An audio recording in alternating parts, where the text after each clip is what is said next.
Romanos capítulo 6.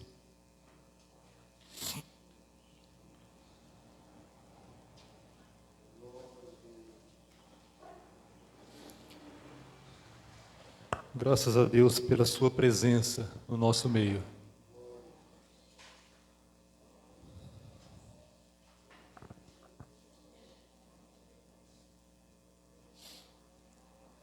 Todos acharam, irmãos? Romanos 6, vamos ler o versículo 23. Porque o salário do pecado é a morte, mas o dom gratuito de Deus é a vida eterna por Cristo Jesus, nosso Senhor. Amado Deus, nós te damos graças mais uma vez pelo rico privilégio de estarmos em sua presença. O Senhor é um Deus santo e digno, poderoso, verdadeiro, fiel, que nos amou quando estávamos ainda em nossos pecados e nos deu o seu Filho para pagar por nossos pecados no Calvário, para que pudéssemos herdar gratuitamente a vida eterna. Nós te louvamos, estamos aqui para prestarmos esse culto ao Senhor e reconhecemos a nossa total, a nossa inteira dependência de Ti. Então pedimos, ó Deus, abre o nosso entendimento, tira as barreiras, a incredulidade, a dureza dos nossos corações e fala-nos pela Tua santa e poderosa palavra, em nome de Jesus. Amém. De quem você é escravo? Irmãos, do capítulo 1 ao capítulo 4 da Epístola de Paulo aos Romanos, o apóstolo Paulo afirma, esclarece e prova detalhadamente a grande doutrina da justificação pela fé. No capítulo 5, ele passa a falar sobre os frutos ou benefícios dessa justificação, tais como a paz com Deus, a expectativa da glória, o acesso à graça, a alegria no sofrimento.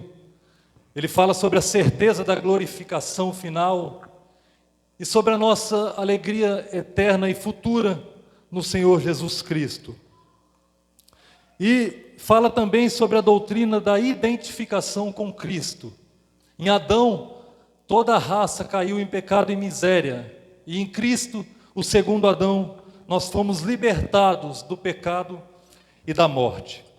Ao chegar ao final do capítulo 5, o apóstolo Paulo faz uma declaração gloriosa acerca do reinado da graça. Ele diz nos versículos 20 e 21, veio, porém, a lei para que a ofensa abundasse, mas onde o pecado abundou, superabundou a graça, para que assim como o pecado reinou na morte, também a graça reinasse pela justiça para a vida eterna por Jesus Cristo, nosso Senhor. Ele faz essa declaração gloriosa, maravilhosa.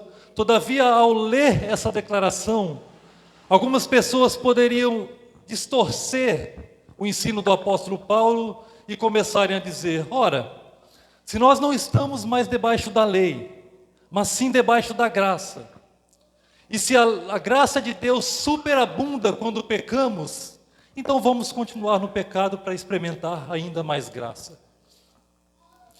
Havia pessoas alegando isso, ou corria-se o risco de alegarem isso, e o apóstolo Paulo, prevendo essa distorção da verdade, ele vai explicar, ensinar aqui no capítulo 6, que a graça de Deus, ela jamais nos dá permissão para pecar. Pelo contrário, a doutrina da justificação, ela necessariamente desemboca na santificação. Deus, por sua graça, não somente perdoa os nossos pecados, não somente nos justifica dos nossos pecados, mas também nos liberta de pecar. Todo homem que é justificado por Deus, automaticamente entra num processo contínuo de santificação, onde o poder do pecado sobre ele é quebrado. E a única evidência segura de que alguém já foi justificado, já foi de fato salvo, é que essa pessoa está nesse processo de contínua santificação. Os filhos de Deus, irmãos, não são escravos do pecado. Os filhos de Deus são escravos de Jesus Cristo. Eles servem ao Senhor Jesus Cristo. E aqui no versículo 23, Paulo vai apresentar a completa distinção entre os filhos, os escravos do pecado e os escravos de Cristo, e entre o fim de tormento e o fim de glória que cada um deles receberá. E Paulo nos demonstra essas verdades aqui através de 3 contrastes. O primeiro contraste que o apóstolo faz diz respeito ao Senhor a quem servimos. O verso diz: o salário do pecado e o dom gratuito de Deus. Pecado e Deus. A analogia que o apóstolo Paulo está utilizando aqui é sobre a escravidão, de modo que o contraste entre essas duas possibilidades com que se depara cada pessoa nascida nesse mundo diz respeito ao Senhor a quem servimos. Só há 2 possibilidades: ou você é escravo do pecado, ou você é escravo de Deus. O salário do pecado, esse é um dos 2 senhores, e o dom gratuito de Deus, esse é o outro Senhor. Paulo já havia dito isso no versículo anterior, no versículo 22. Ele diz: mas agora, libertados do pecado e feitos servos de Deus. Percebem? Não há outra possibilidade. Ou você é escravo do pecado, ou você é escravo de Deus. E é interessante lembrarmos que a palavra que Paulo utiliza aqui, e que a nossa Bíblia traduz como servos, é a palavra doulos. E essa palavra significa literalmente escravos. Dizer para uma pessoa em pleno século 21 que ela é um escravo, irmãos, isso é um absurdo.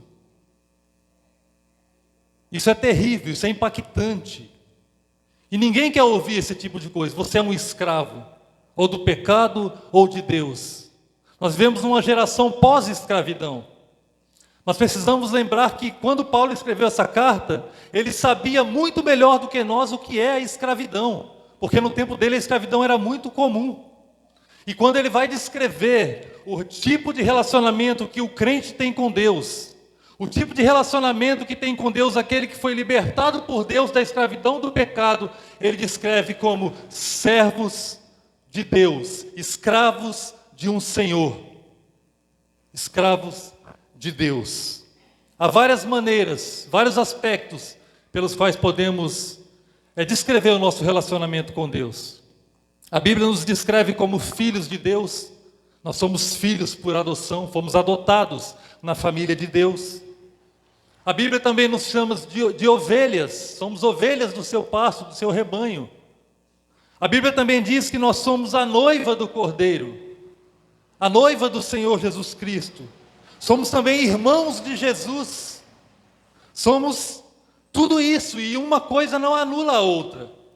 E nós somos acostumados a pensar no nosso relacionamento com Deus nesses aspectos, mas poucas vezes pensamos no nosso relacionamento com Deus como Senhor e escravo.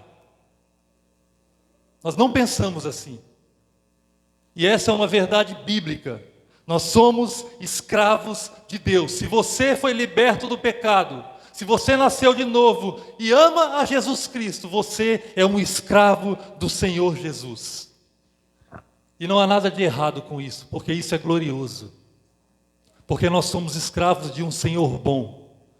Nós não somos escravos de um Senhor pecado que irá nos levar à morte eterna, mas de um Senhor bom, que nos amou quando éramos ainda pecadores, e nos deu o seu Filho, o seu bem mais precioso, para carregar sobre si na cruz os nossos pecados e herdarmos a vida eterna. Somos escravos de um Senhor que em todo tempo cuida de cada uma das nossas necessidades. Somos escravos de Deus. Então cada indivíduo do mundo, nesse exato momento, ou ele é escravo do pecado, ou é escravo de Deus. Não existe neutralidade na vida espiritual. Não existe neutralidade. Ou você tem sua casa sobre a areia, ou sobre a rocha. Ou você passou pela porta apertada e estreita, ou você ainda está na porta larga. Ou você está no caminho largo, ou no estreito. É um ou outro. Mesmo que você pareça ter todas as virtudes, mesmo que você seja alguém que faz muitos benefícios, muitas boas obras, uma pessoa maravilhosa, mesmo que você seja alguém moralmente correto e até pareça à primeira vista melhor do que a maioria dos membros das igrejas cristãs, isso não diz a verdade sobre você. Uma pessoa pode ser moralmente correta, pode fazer muitas boas obras, pode ser uma pessoa maravilhosa, um excelente pai de família, um filho sublime e ainda assim nunca ter nascido de novo. A única coisa importante ao meu e ao seu respeito e a respeito de qualquer outra pessoa nesse mundo não é quanto bem ele faz, quais são os seus ideais, até que ponto você é filantrópico e etc. A única pergunta que é preciso fazer acerca de qualquer homem nesse mundo é: quem é o Senhor dele? Quem é o seu Senhor? A quem você está de fato servindo? Ao pecado ou ao Senhor Jesus Cristo? A Bíblia diz que o Senhor a quem você serve é quem determina quem você é. É isso que Paulo ensina aqui no versículo 16. Ele diz: não sabeis vós que a quem vos apresentardes por servos, por escravos, para lhe obedecer, sois servos ou escravos daquele a quem obedeceis? Ou do pecado para a morte, ou da obediência para a justiça? Quem é o seu Senhor? A quem você se apresentou por servo para obedecer? O pecado ou a Deus? Pense sobre isso, porque você está ou em um ou em outro ponto, e não há outra possibilidade. Esse é o primeiro contraste que o apóstolo Paulo apresenta aqui. O Senhor a quem servimos.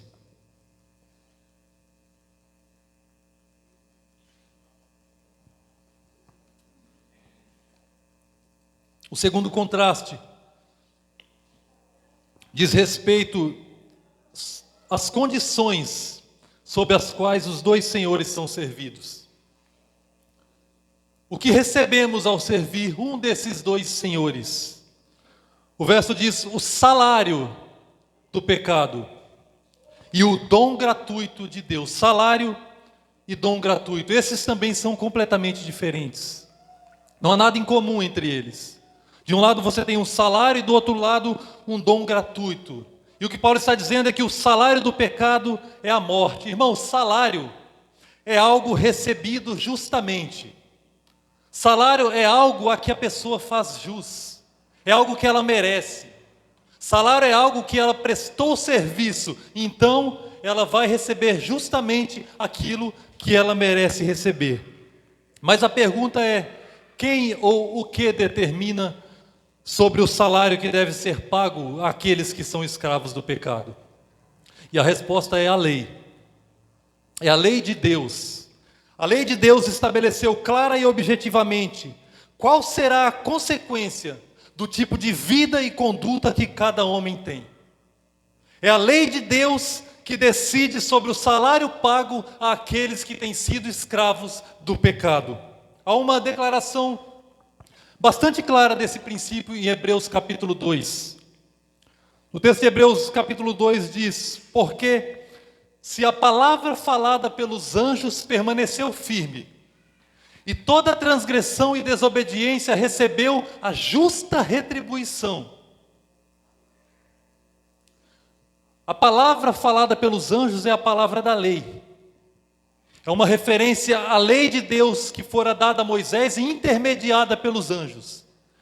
E o que a lei de Deus diz é que toda transgressão e desobediência, todo pecado, deve receber a justa retribuição.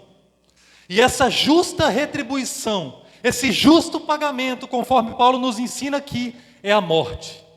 O salário do pecado é a morte. Então, por um lado, temos o salário determinado pela lei: a alma que pecar, essa morrerá. O salário do pecado é a morte, para aqueles que são escravos do pecado. Mas, por outro lado, o texto nos fala sobre o dom gratuito de Deus. E o dom gratuito não é ganho por serviço prestado. O dom gratuito não é merecido. O dom gratuito não é uma recompensa justa. É completamente diferente, totalmente oposto. É unicamente resultado da bondade de Deus e da graça de Deus. Dom gratuito, irmãos, é um favor imerecido.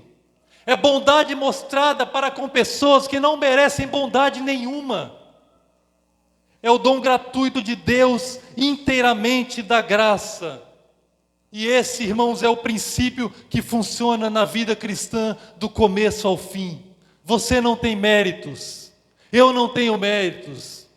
Não é por quão bons sejamos, não é pelas nossas boas obras, é pela graça de Deus por meio da fé. É crendo em Deus, é crendo em Jesus Cristo e na obra que Ele realizou na Calvário, é inteiramente um dom da graça de Deus. E nós o recebemos sem mérito algum. Romanos 3, versículo 24 diz: sendo justificados gratuitamente pela sua graça. Paulo faz uma redundância aqui. Gratuitamente pela sua graça, pela redenção que há em Cristo Jesus. Os versos 25 e 26 de Romanos 6, ele diz: ao qual Deus propôs para a propiciação pela fé no seu sangue, para demonstrar a sua justiça, pela remissão dos pecados anteriormente cometidos sob a paciência de Deus, para a demonstração da sua justiça nesse tempo presente, para que ele seja justo e justificador de quem? Daquele que é bom? Daquele que tem um bom caráter? Daquele que pratica boas obras? Não, para que ele seja justo e justificador daquele que tem fé em Jesus. É dom gratuito de Deus. Nossa confiança deve estar firmada somente na pessoa e obra de Cristo, em mais nada e em mais ninguém. Os dois senhores são diferentes e a maneira como são servidos também são diferentes. Em terceiro lugar, Paulo vai contrastar sobre o fim a que cada senhor nos leva.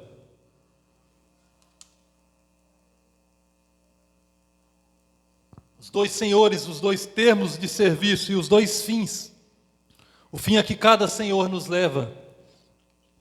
Porque o salário do pecado é a morte, mas o dom gratuito de Deus é a vida eterna. Morte e vida eterna. Como eu havia dito, o apóstolo Paulo nesse versículo está particularmente interessado em nos mostrar a diferença dos fins. O fim de tormento ou de alegria que cada pessoa receberá. Os fins a que chegaremos de acordo com as duas formas de escravidão sob as quais vivemos. O fim a que o pecado leva, Paulo diz que é a morte. Se você é um escravo do pecado, você será levado pelo caminho da desobediência a Deus e o seu fim será a morte. E a Bíblia fala sobre 3 tipos de morte: a morte espiritual, a morte física e a segunda morte. Como consequência do pecado de Adão no Éden, todo homem que vem ao mundo experimenta a morte espiritual. Significa a separação de Deus. Porque todos pecaram, Romanos 3, 23, e destituídos estão da glória de Deus. O salmista diz no Salmo 51, 5, e em iniquidade fui formado, e num ventre de pecado me concebeu a minha mãe. Ou seja, eu já nasci em pecado. Eu já nasci destituído da glória de Deus. No Salmo 58, 3, ele diz: alienam-se os ímpios desde a madre, andam errados desde que nasceram, falando mentiras. Ele está descrevendo a morte espiritual que já nasce com o homem. E quanto à morte física, todos nós podemos experimentá-la a qualquer momento. Todos nós. Cada um de nós pode não estar mais aqui amanhã. E se algo que deixou isso muito claro para nós foi a pandemia, onde novos e velhos, pessoas com saúde ou debilitadas, ricos ou pobres, homens ou mulheres, negros ou brancos, não importa, Cada um desses tipos de pessoas experimentaram a morte.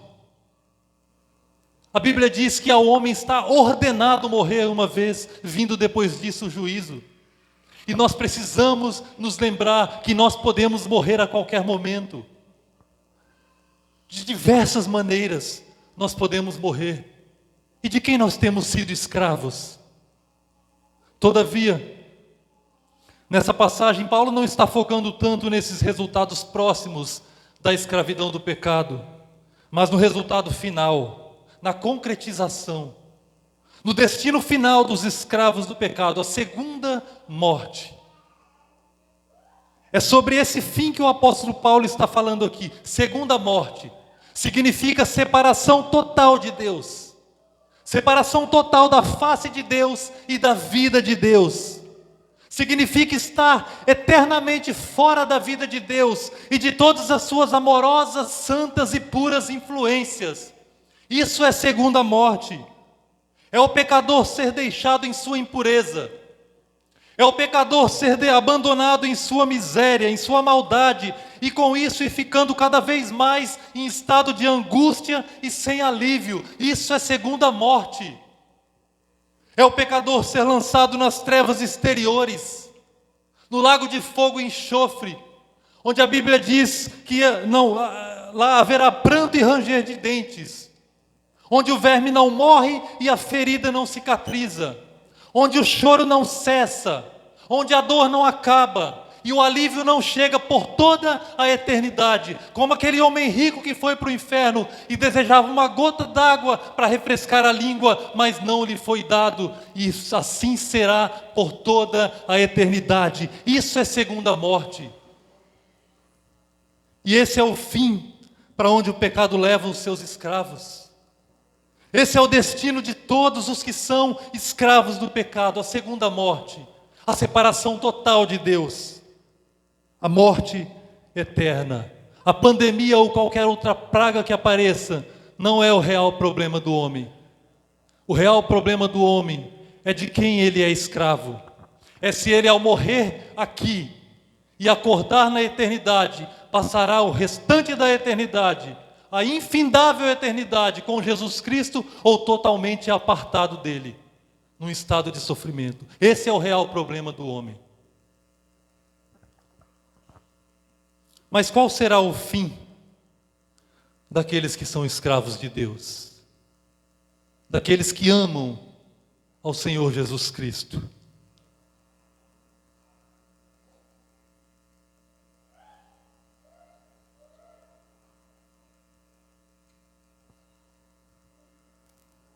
O salário do pecado é a morte, mas o dom gratuito de Deus é a vida eterna. A vida eterna. O que é a vida eterna, irmãos? Vida eterna, irmãos, não é meramente vida que dura para sempre. É também vida que dura para sempre, mas é muito mais do que isso. Na morte eterna, as pessoas também estarão conscientes para sempre. Mas vida eterna é essencialmente conhecer a Deus e ao Senhor Jesus Cristo. É passar a eternidade se alegrando nele, conhecendo mais e mais a cada instante, se é que podemos falar de instante na eternidade. O próprio Senhor Jesus nos dá essa definição de vida eterna no Evangelho segundo João, capítulo 17, versículo 3. Ele diz: a vida eterna é esta, que te conheçam a ti só, por único Deus verdadeiro, e a Jesus Cristo, a quem enviaste. Isso é vida eterna, o conhecimento de Deus. Isso é vida verdadeira. A morte é não conhecê-lo. A morte é estar fora da sua presença, é estar destituído da sua glória e de todas as suas bênçãos. A vida eterna é exatamente o oposto, é conhecer a Deus. Não apenas saber algo a respeito dele, mas conhecê-lo, e conhecê-lo num sempre crescente grau de plenitude, é se relacionar com ele, é saber o quanto é amado por ele, é amá-lo a cada dia mais, e a cada dia mais conhecer do seu amor. significa bem-aventurança plena, significa santidade imaculada, significa glória imperecível, uma glória que não acaba, da qual iremos desfrutar por toda a eternidade. Isso é vida eterna. Significa não somente que continuaremos a existir, mas que viveremos sempre na presença de Deus, que vamos ver a Deus, que vamos viver na luz do Cordeiro e que vamos ser perfeitamente santos e amados por nosso Deus. Mais do que isso, também seremos glorificados. Seremos semelhantes ao nosso bendito Senhor Jesus Cristo. Isso é maravilhoso. 1 João 3, versículo 2, o apóstolo João diz: amados, agora somos filhos de Deus, e ainda não é manifestado o que havemos de ser, mas sabemos que quando Ele se manifestar, seremos semelhantes a Ele, porque assim como é, o veremos. Isto é vida eterna. Mas é mais do que isso. Além de glorificados, nós também seremos coroados. Seremos coroados por Deus, irmãos. Ao escrever a segunda carta a Timóteo, Paulo contempla o fim. E ele começa a falar sobre a sua coroação.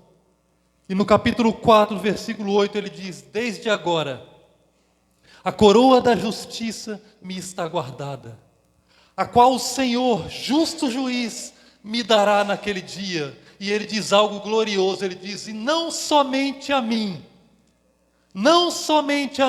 mas também a todos quantos amarem a sua vinda. Nós seremos coroados por Deus. Todos os que amam a Jesus e a sua vinda receberão a coroa da justiça. Nós iremos ser perfeitos. Nós gozaremos a glória que Deus nos terá dado, a glória que Ele deu ao seu Filho, o Filho nos dará. Nós seremos glorificados e estaremos completamente salvos. A pessoa completa, nosso corpo, mente e espírito, estará completamente livre da influência e da presença do pecado. Nós vimos aqui mais cedo, na aula pela manhã, como o ateísmo e o materialismo descaracteriza o que é o ser humano, tratando meramente como uma matéria. Mas o Evangelho coloca o ser humano no seu devido lugar. Ele não exalta o homem como o ateísmo e o materialismo faz. Ele não diz que o homem é o centro de todas as coisas, porque nós não somos o centro de todas as coisas. O Evangelho diz que o homem é totalmente dependente de Deus, que Deus é o centro de tudo e o homem depende dele. Mas por outro lado, ao contrário do ateísmo e do materialismo, enquanto o materialismo e o ateísmo diz que o homem não é imagem de Deus, tirando assim a glória do homem, que é a coroa da criação, o Evangelho diz que o homem tem muito valor, que o homem foi feito à imagem e semelhança de Deus, e que Deus o amou de tal maneira que deu o seu Filho unigênito, para que todo aquele que nele crê não pereça, mas tenha a vida eterna. Um pastor disse certa vez algo muito interessante: dizer que você é a imagem de Deus te humilha e te exalta, porque você é a imagem de Deus, mas você precisa se lembrar que você não é Deus, você é a imagem de Deus. O Evangelho nos coloca no devido lugar, e nós passaremos a eternidade no nosso lugar, se alegrando em Deus, sem a menor mistura do pecado e do mal. E para concluirmos, nós precisamos responder a seguinte pergunta: como tudo isso é possível?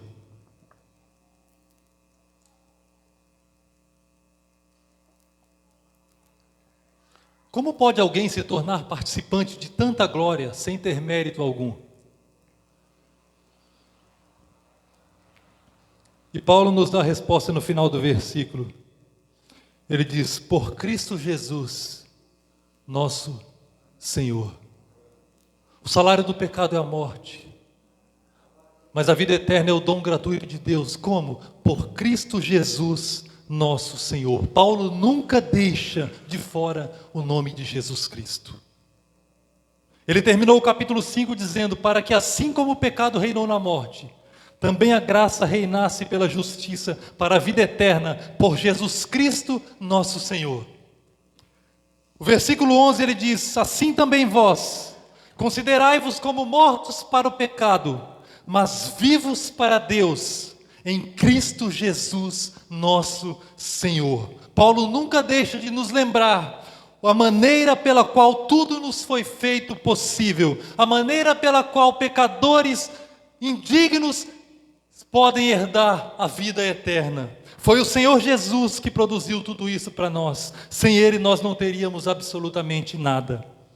A nossa vida completa está em Cristo Jesus, nosso Senhor. É tudo por Ele, tudo vem dEle. Sem Ele nós não podemos fazer coisa alguma. O bendito futuro que nos é oferecido e prometido é por Jesus Cristo, nosso Senhor. É nele e por causa dele que nós somos justificados gratuitamente por Deus. Nós recebemos a nossa justificação, irmãos, não por méritos próprios, mas como resultado da obra de Jesus, da sua vida perfeita de obediência, da sua morte expiatória e sacrificial, quando ele recebeu na cruz a punição pelos nossos pecados, a punição que nos cabia, quando ao Pai agradou moer o Filho, porque ele levava sobre si no madeiro os nossos pecados. Foi isso que lemos no Salmo 22 hoje. Deus meu, por que me desamparaste? A resposta é que ele foi desamparado pelo Pai, porque os seus pecados estavam sobre ele no madeiro. Porque ele te amou. É tudo em Jesus Cristo, irmãos. É tudo em Jesus Cristo, é a sua encarnação, a sua vida, a sua obediência, a sua agonia, a sua morte, o seu sepultamento, a sua ressurreição, a sua ascensão aos céus, a sua posição à destra de Deus Pai, a sua volta para buscar o seu povo, é tudo por Ele, e sem Ele não temos nada. É por causa dele que Deus nos declara justos. Deus imputa a nós, sem que mereçamos, a justiça do seu Filho Jesus Cristo. E Ele nos diz: agora você foi justificado, você é justo, você é santo, você é salvo, porque o meu Filho pagou pelos seus pecados. E mais do que isso, Paulo diz que Ele nos une a si. Isso é vida eterna, é ser unido a Deus. Romanos 6, capítulo que estamos lendo, que está aqui dentro do contexto, do verso 3 ao 6, nos mostra como fomos unidos a Cristo.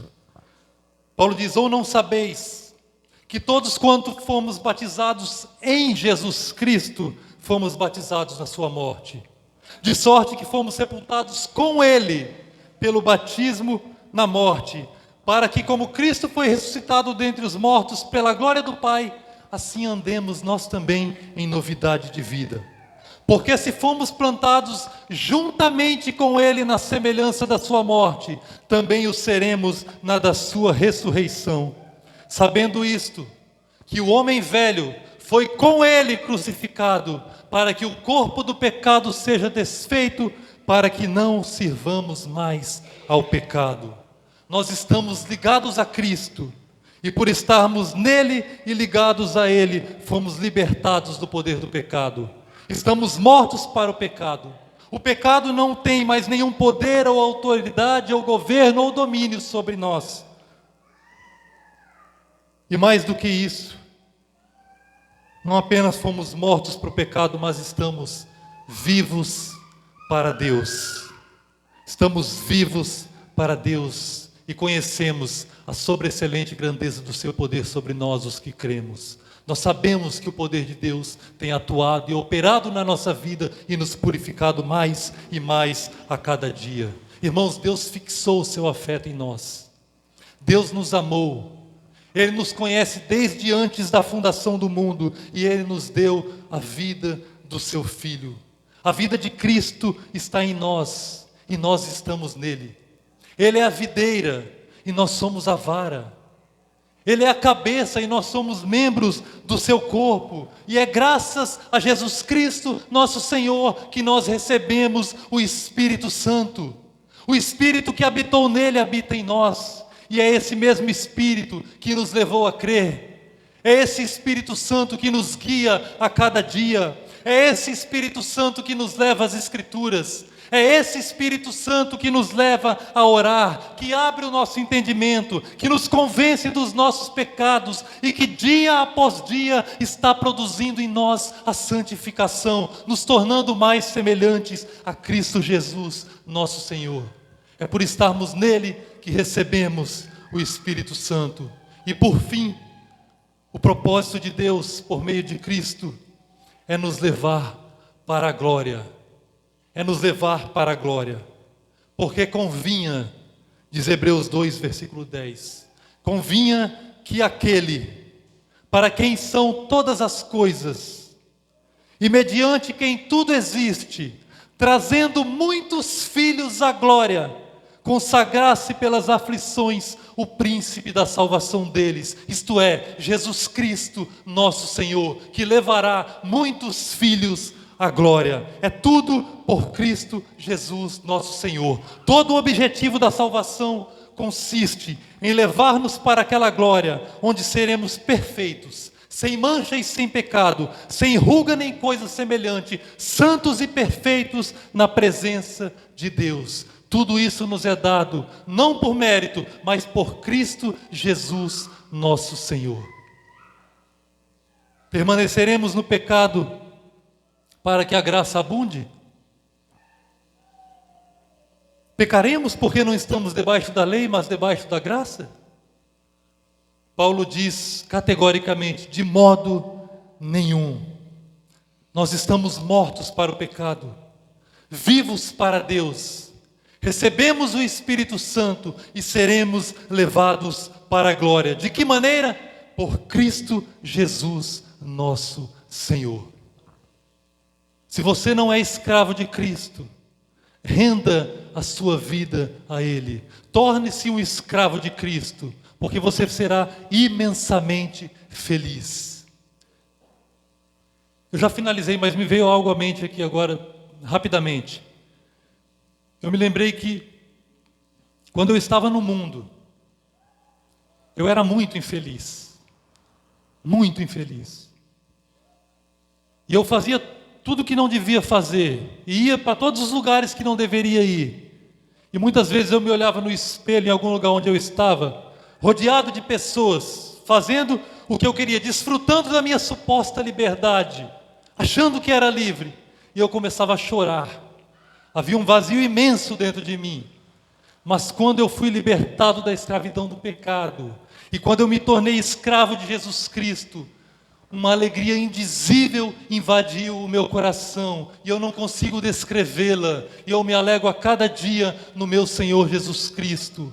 Não seja infeliz, não passe a sua vida infeliz, e não passe a eternidade num lago de fogo. Entregue a sua vida a Cristo Jesus, porque Ele tem alegria plena agora e no porvir para você. Curva a sua cabeça e vamos orar. Senhor,